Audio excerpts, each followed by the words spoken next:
How you doing? So welcome back to this module, which is going to be how to navigate the supermarket. If you're obviously a shift worker, which if you listen to this course, you probably will be.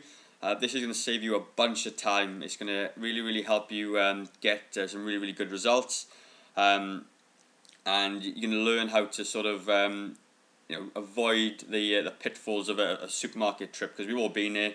You hit the supermarket and end up buying some junk that you don't want. So let's get started. So as I just touched on, why is this important? Well, it's important because if you buy it, you're going to eat it. You can have all the will in the world, but if you buy something and it's in your cupboards, inevitably you're going to eat it, and it can come from a moment of weakness when you're tired. Certainly if you're shift working, I know certainly for me, I tend to get the munchies and I'm tired. And if it's in the house, I'll eat it. And quite often I'll say to my wife, have you got any chocolate? And she'll say, no. And then I won't eat chocolate. But if we had chocolate, I know damn well I'd probably have quite a bit of it, because I'm tired and a bit weak. Secondly, it's going to save you time and money.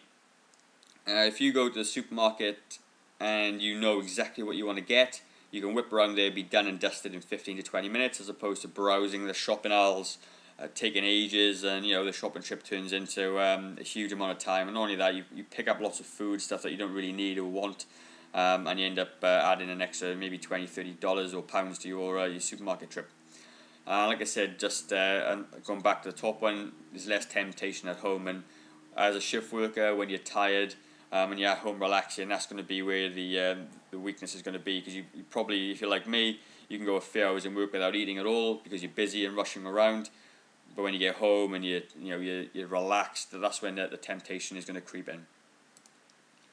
So the objective of this course essentially is to successfully learn how to navigate the aisles of a supermarket and discover the pros and cons of online shopping, and to understand why a successful shopping trip will contribute to 80% of your results. Now that's quite a big one. 80% of your results will come from your shopping trip, and I'm going to explain now why and how that's going to happen right now. So the 80-20 rule, really important. So the 80-20 rule is a principle by Pareto's law. You can Google it. There's lots of videos on YouTube. There's a book out called the Pareto Principle as well. And it's basically, as you can read here, the rule of the few, or the principle of factor sparsity. And it basically says that for many events, roughly 80% of the effects come from 20% of the causes. Pareto develops both concepts on the context and distribution of the population, pretty much. But what he's saying is 80% of your results come from 20% of the effort, and that infographic there demonstrates that quite well. And what he says is that these, they may not be exactly 80-20, it could be 70-30 or 60-40, but generally it's 80-20, and these rules are everywhere. Like, I think one example they use is that 20% of your carpet gets 80% of the way, and that's absolutely right, because when you're walking in the same way, or same track through the house, it's going to get most of the wear there compared to the rest of the carpet. But also, it's really important with our exercise and nutrition as well, is that if you go to the supermarket, your results over time will be 80% of 20% of your effort. So when you go supermarket and this thing on a whole day, you're going to have maybe 20 minutes, let's just say an hour, okay, of shopping by the time you drive there and drive back. If that shopping trip is really good and get the right foods, when you go home, you're going to have good foods. And providing you don't eat out and buy snacks on the go, 80% of your results are going to come from that very small shopping trip. Same with your exercise. If you go to the gym and do just 20 to 30 minutes a day, maybe an hour if you got to push it out, that 1 hour workout is going to contribute to, again, 80% of your fitness results, because that's a dedicated chunk of time dedicated to exercise and fitness.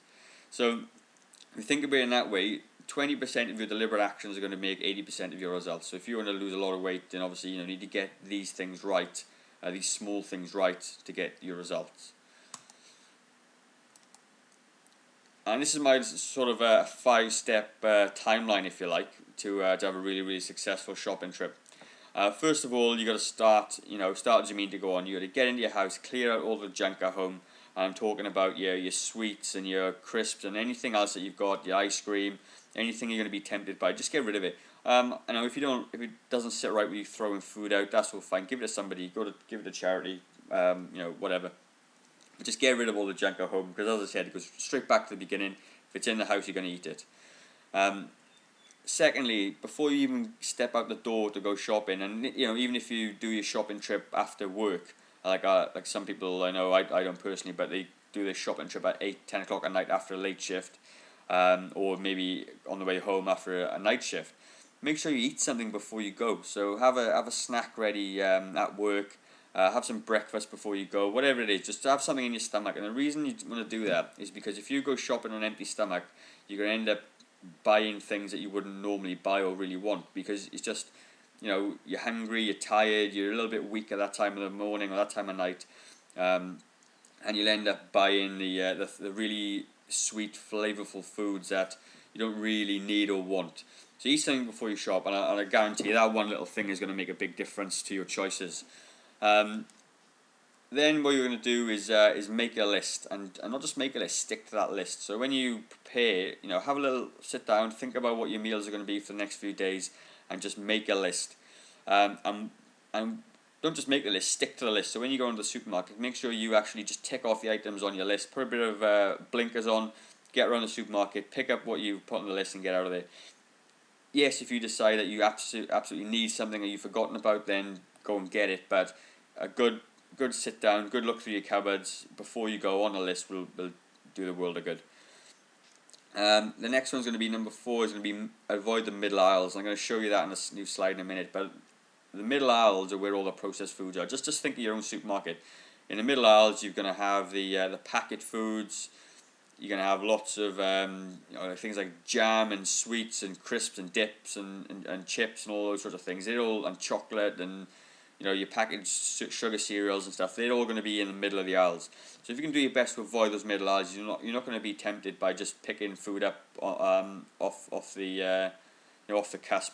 And that's going to make a big difference to your shopping. It's going to save you some money as well if you don't buy added extra things.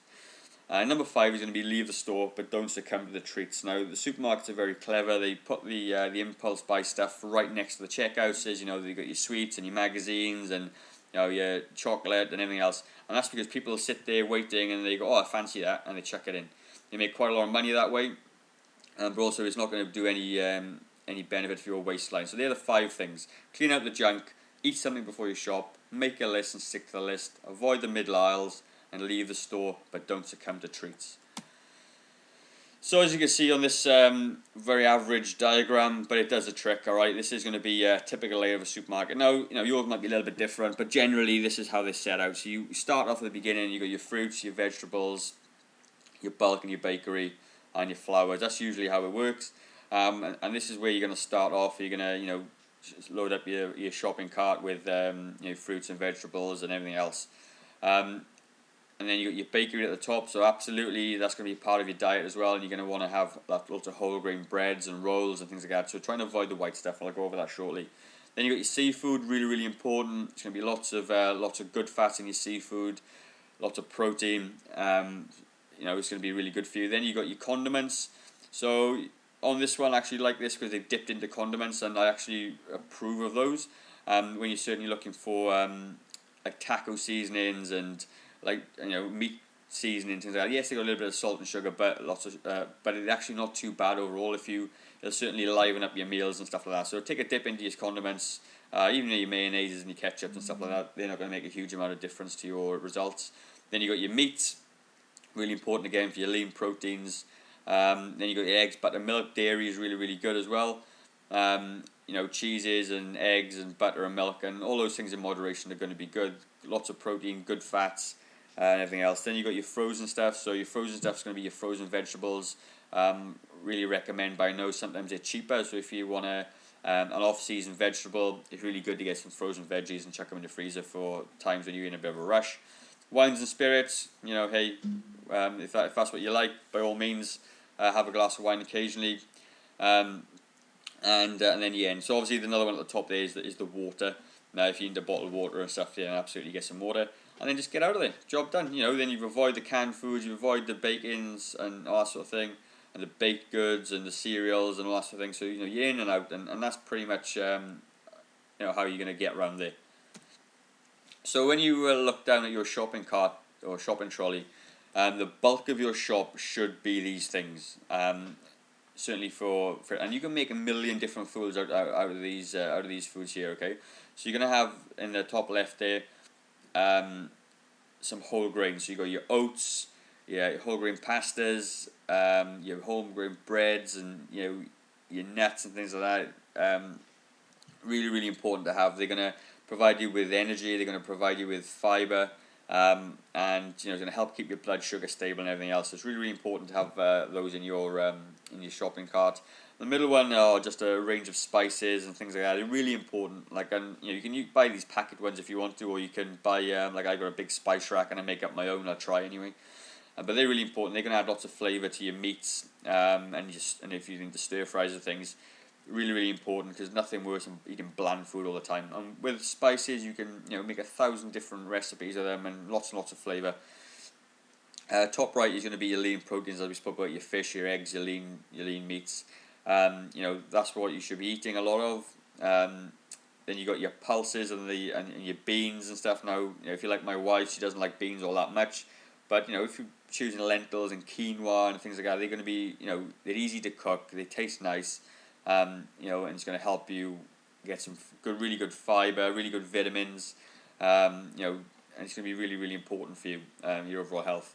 Then at the bottom you got oils, so you want to be looking at olive oil, coconut oil, flaxseed oil, all those sorts of things. Really, really important. It's going to help you with help your skin. It's going to help you feel full. It's going to add some flavour to your meals as well. And don't fear the fat, basically. And then the bottom left, then you got your fruits and vegetables. So people say, "Oh, it's too much sugar in fruit." Well, yeah, there is sugar in fruit, but the benefits that come with it, with the fiber, the nutrients that come with it. A piece of fruit versus a candy bar is going to be a lot better. So pick the fruit. Vegetables, you want to be having seasonal vegetables if that's what you like. But obviously things fibrous vegetables like broccoli. Things like cauliflower, spinach, kale, all those sorts of things, they need to be part of it as well. That's what your shop should look like. And then obviously what your shop shouldn't look like is probably very, you probably have a good idea. So what's quite interesting is those bottom left is the deli meats. Now, they're very, very highly processed, lots of salt in them, and there's obviously quite a lot of carbohydrates in those as well, because they're processed with corn and wheat and things like that. So try and avoid those the best you can. I mean, absolutely, if you like them and you want them, and have them in your diet, but try and limit them as best you can. They do have protein in them, but just try and avoid it as best you can, or limit it anyway. The top one, it's a pretty basic child's dinner, and some adults that eat like this as well. And you want to try and avoid those as well. They're usually deep fried. There's no fiber in them. They taste very nice, obviously, but try and avoid that sort of thing. If you're going to have potato smiley faces, just have some potato. It's going to come with all the vitamins and everything else. And if you're going to have chicken nuggets, have pieces of chicken. Try and make it as natural as it possibly can be. And then you got the bottom right then, which is all your there's tons and tons of them, your chocolate, your sweets, your fizzy drinks and things like that. All really nice food that we like, but try not to have that much in the house, because you're going to eat it. It's not going to do you any favours in the long run. So once we've got that sorted out, okay, I want to talk to you a little bit about online shopping. So if the shopping trip is too hard, or you find it too hard to avoid temptation, which I know is a thing for some people, then online shopping is going to be could be a saviour for you. Certainly if you're a shift worker as well, we probably lack a bit of time. We struggle with getting to the supermarket at certain times. We're tired when we go, and certainly if you want to exercise as well and prepare your meals, and just that extra shopping trip could save you an hour a couple of times a week, where you could be doing something better for your health. So when we're looking at the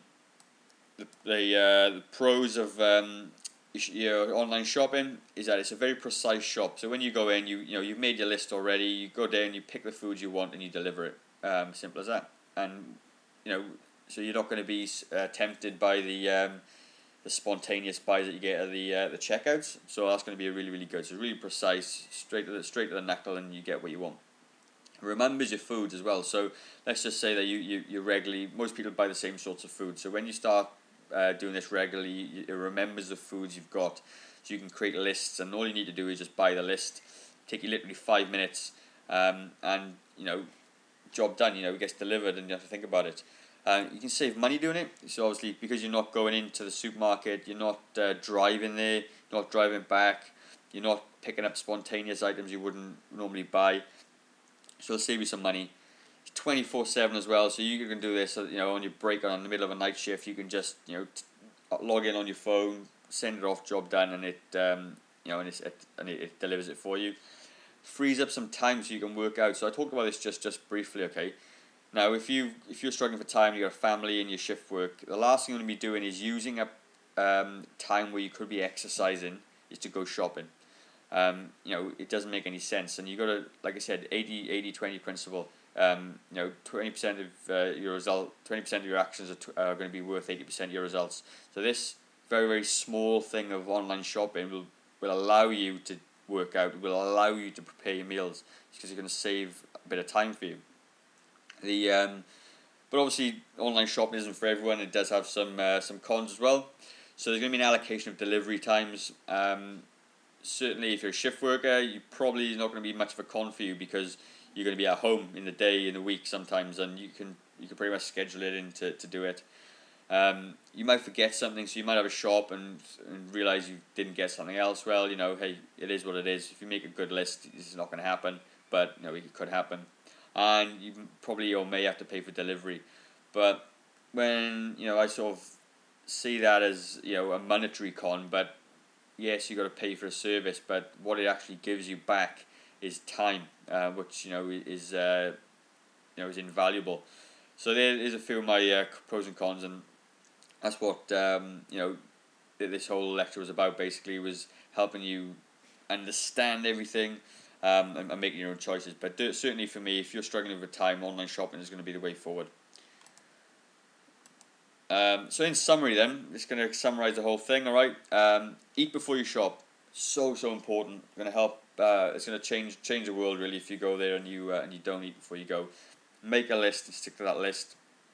Use online shopping. Choose foods that are in or close to the natural state. So as I just touched on, don't buy smiley face, deep fried potato things. Buy potatoes. That's going to be a game changer for you as well. Avoid the highly processed foods like the deli meats and the processed foods. Try not to buy those. Navigate the aisles. If you're actually going to go into the supermarket, make sure that you navigate those aisles properly. Stick to the outsides. Make a list again. Get around there, get it done. And the take home is, if you buy it, you will eat it. So that was the end of that, how to navigate the aisles. 18 minutes all up. Hope you took some real good value from it. And I guarantee if you start putting some of this into place, your results are going to start skyrocketing. Anyway, that's the end of the lecture for today, guys. I hope you enjoyed it. Anyway, I'll catch you on the next one. Cheers.